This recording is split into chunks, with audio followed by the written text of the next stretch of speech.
agora, você sabe que terça-feira é dia da gente falar sobre algum assunto, né, polêmico do nosso país, da nossa cidade, do nosso estado. São os fatos da semana.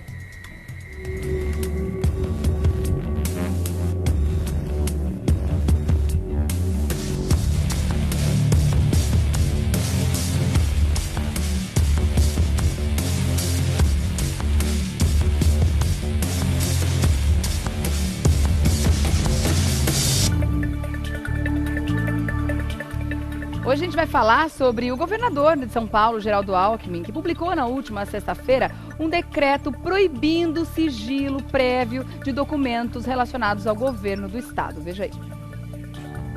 No ano passado, após divulgação da imprensa, o governador Geraldo Alckmin revogou sigilos estaduais, que tornaram documentos do metrô e da CPTM em ultra-secretos. Com isso, a população só teria acesso a informações como atraso em obras, por exemplo, depois de 25 anos. Mas em outubro, o governo se comprometeu a rever a norma e divulgar uma nova tabela. No começo deste mês, a Secretaria de Segurança Pública decretou o sigilo de 50 anos sobre os dados de boletins de ocorrência registrados pela Polícia de São Paulo. Essa nova classificação faria parte das revisões prometidas por Alckmin com relação ao sigilo de documentos e informações do Estado. Passados poucos dias, o governo estadual voltou atrás e acabou revogando o decreto. Mas qual a real necessidade do sigilo em documentos do Estado? O que o governo sinaliza com a sua revogação? É o que vamos falar agora no Revista da Cidade.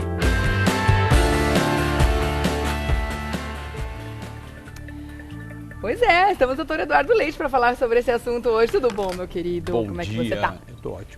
E Tá você? bom, bem-vindo sempre, eu viu? Eu faço sempre você levantar, né, pra me beijar. É que eu gosto de beijar. Eu também, que a gente não economiza beijo, não. Não é?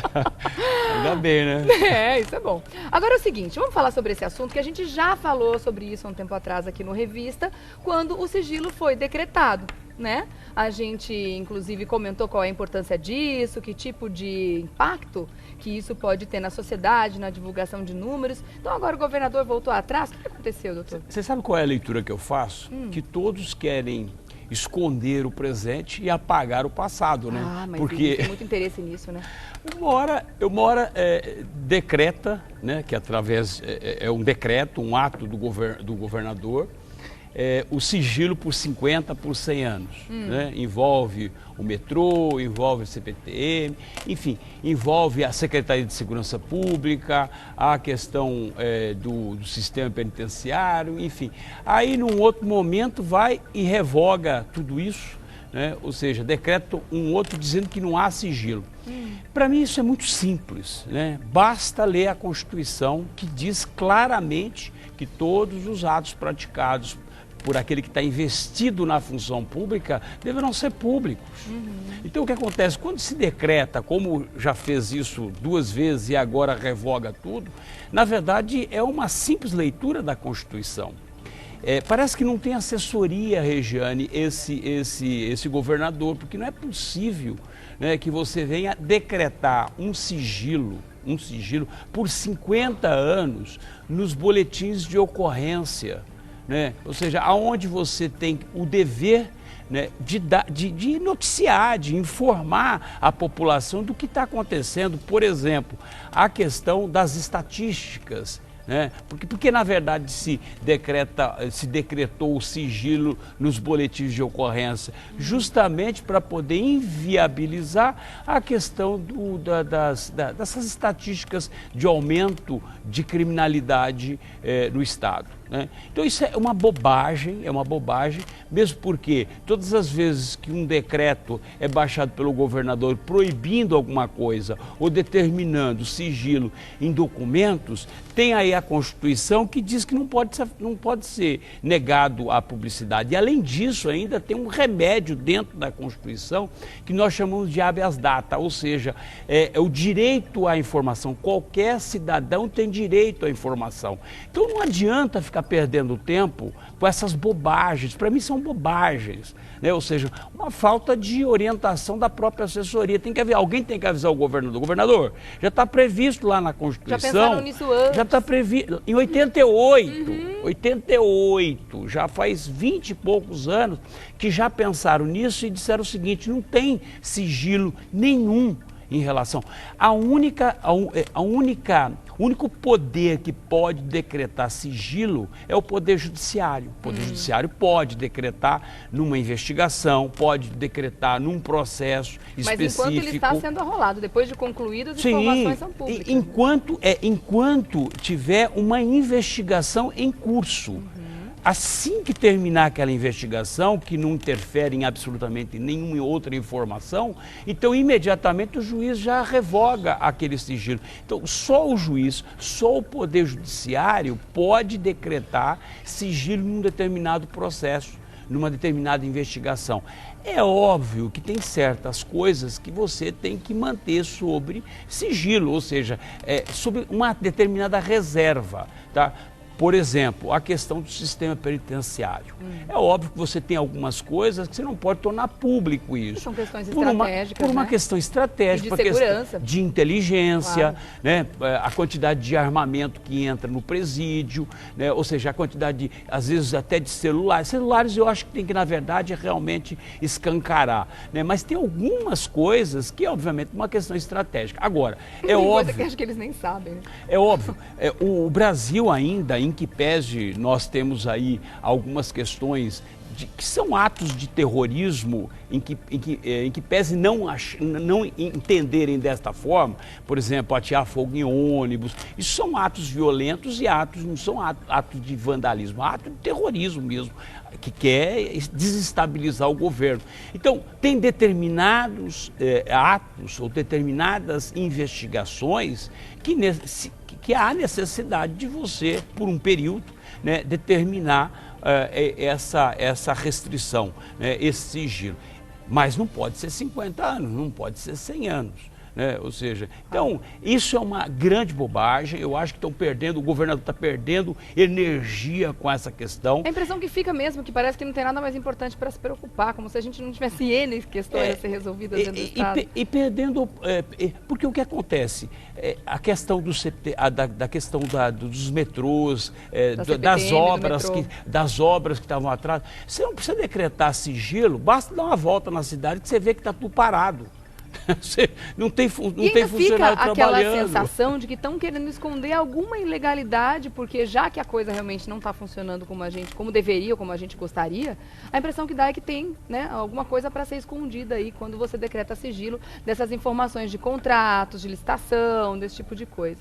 Agora, existem algumas informações que realmente são importantes ficar em segredo para preservação, por exemplo, dados de vítimas em boletim de ocorrência. Eu acho que a ocorrência em si não deve ficar em sigilo, né? O que aconteceu, enfim, até para prestar contas para a sociedade que aqueles números, que aquilo está acontecendo. Agora, endereço, nome de vítima, essas coisas são resguardadas? São duas coisas, gente, que nós precisamos abordar de forma separada. Primeiro, a questão do fato. Ou seja, o fato em si, né, você divulga o fato, mas você não precisa revelar quem são as partes. Conta o milagre, mas não conta é o santo. óbvio, não há necessidade. Tá. Em que pese, eu acho que muitas vezes a questão do criminoso, aquele que pratica o crime, há previsão na Constituição que ele tem o direito à imagem e ele não pode ser expulso. Isso é um direito constitucional. A questão da vítima, a questão do próprio programa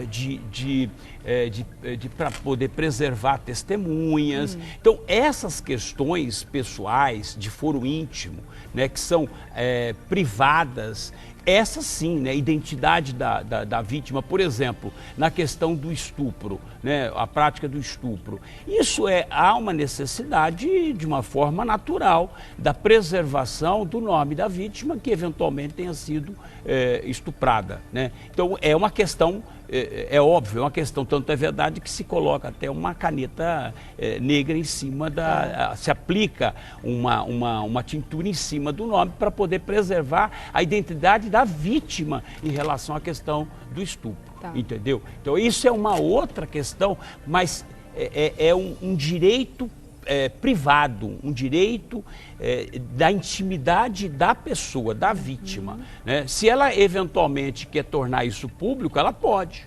Ela mesma diz, não, eu fui, né, eu sofri um constrangimento, enfim. Mas ela se coloca, ela se apresenta e ela revela a sua intimidade. É outra coisa, tá. Entendeu? Agora, então, com relação a fatos, você não pode restringir o direito da sociedade, do brasileiro, enfim, ter conhecimento daquela situação. É a mesma coisa que está acontecendo hoje na questão da Lava Jato. Ah, ele não pode isso, não pode... Não, não é que não pode, ou seja, a prática de crime ela tem que ser revelada. Deve, né? Deve ser revelada, claro. Sobretudo, né, é o que eu digo, não há em que pese a Constituição dá o direito da preservação da imagem. A imagem, não o nome. A imagem, sim, ela pode ser preservada, mas o nome não. Das pessoas que praticam atos criminosos, esse não tem a sobredúvida. Nenhum. Tá. Ou seja, tem que ser, na verdade, revelado como noticiado, porque senão você está colocando aí uma censura à mídia, à imprensa, tá. Né? E que isso não pode efetivamente acontecer. Você vê, é muito comum, por exemplo, numa reportagem, as pessoas apagarem a luz e manter a intimidade preservada, inclusive quer, né? Alterando até a voz. Né? Então, isso, por quê? Porque, na verdade, é um direito assegurado na Constituição da sua intimidade, tá. Né? Da sua intimidade. Agora, tem pessoas que são públicas e quando a pessoa é pública, aí não tem como fazer, né? Quero lembrar você que o doutor Eduardo está sempre aqui às terças-feiras ajudando a gente a entender assuntos mais importantes, assuntos, claro, de grande relevância para nós, enquanto sociedade, enquanto cidadãos. Então, para a gente entender e fechar esse assunto, existe uma nova regra em cima do sigilo ou não? Não, agora ele está cumprindo a Constituição, dizendo que todos os atos praticados deverão ser públicos. Tá, né? Agora ele tá na legalidade, está praticando aquilo que a Constituição determina, aqueles que estão investidos na função pública. Né? Na função pública. Não dá para legislar inconstitucionalmente. Só para poder fechar isso, o artigo 37 da Constituição é claro, ou seja, aquele que está investido na função, que pratica atos em nome do Estado, ele tem que praticar os atos legais, né? Quando há ilegalidade, obviamente, é o crime praticado, de forma impessoal, não pode direcionar a uma única pessoa, né? De uma forma revestida de moralidade, não pode ficar deturpando, eficiência, coisa pouco utilizada nesse país, né? E a última que é a publicidade. Né? Então, essa última é justamente que assegura a publicidade de todos os atos praticados por aquele que está investido na função pública. Então, esse negócio, eu não posso revelar, isso só o Poder Judiciário que pode restringir. Que pode decidir. Só, tá, ninguém certo. Mais. Quer continuar fazendo contato com o doutor Eduardo Leite, inclusive até para sugerir novos assuntos aqui, pode entrar no nosso Insta sempre e comentar com a gente o que você gostaria que a gente conversasse a respeito aqui no estúdio, que tal? É só você acessar lá no Facebook também, Eduardo César Leite, facebook.com/Eduardo César Leite. Querido, obrigada pelas informações mais uma vez. Boa semana para todos. Obrigada para você também. Tchau, até.